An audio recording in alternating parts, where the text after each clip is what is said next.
Why on earth would anyone ever want to jump into an ice bath? Now, this is a question that probably anyone who's interested in the cold thermogenesis challenge is asking themselves right now.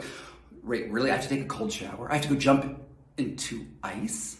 All right, well, here's why you're doing it. Now, you're not jumping into ice to become a better ice bather. That is irrelevant to your life. No one cares how long you can stay in the ice. But what does matter is when you are surrounded by environmental stress, when your body is screaming, you have a moment to choose how you react. Now, your natural reaction is to just clench up, and this is your fight or flight response. What's happening in that clenching is vasoconstriction and also just ordinary just muscle constriction, right? And you're trying to fight that environment. But if you are able to override your natural impulse and to instead simply relax in that very, very stressful environment, you're training your body to deal with stress in fundamentally different ways, in fundamentally new ways. And that has impacts on every single part of your life. Now, here's just one of the benefits. Now, your body, your arteries and your veins that carry blood everywhere. The arteries in your extremities especially are filled with smooth muscle, which is, it constricts. And what its job is to shunt blood from your extremities into your core so that you can survive sort of extreme cold. Now, if you have never jumped into an ice bath, if you've never taken a cold shower, if you've never walked around in the snow without a whole bunch of stuff on, your body may have never experienced vasoconstriction in any sort of real way. Now, if that happens, what happens if you don't use your muscles? Right? If your muscles don't actually get any activity, those muscles get weak, and then you have a weak circulatory system. Now, cold, since I can't think my way into clenching those muscles, right, in the way I can my fingers, the only way that you can get into that and start triggering these automatic responses of your body is to actually put yourself in an environment that triggers that. The more you jump into ice baths, the more you take cold showers, the more you do environmental training, the more opportunity you have to improve the places that your body can function.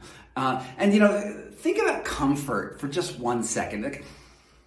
We like to think that comfort is a place that we can arrive at, right?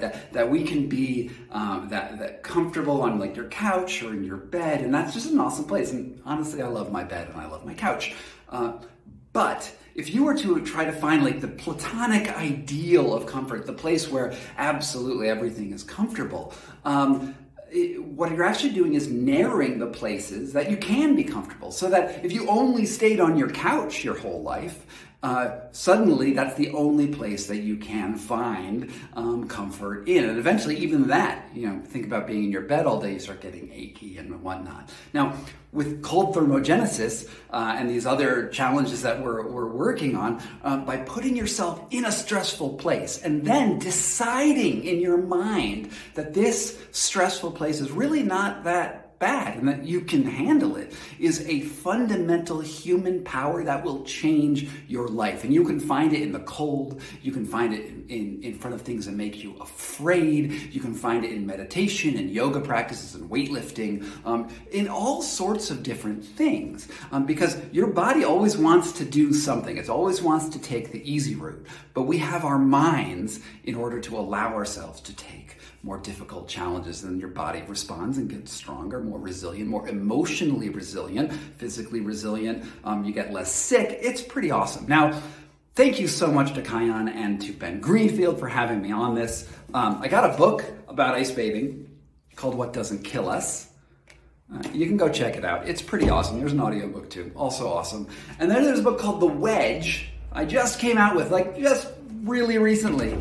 And that talks about that fundamental human power where you put your mind as a wedge in between the environment and what your body wants to do. So check it out, scottcarney.com. And thanks so much to Ben Greenfield. Check his stuff out too, because, honestly, you're already checking out his stuff because he's awesome.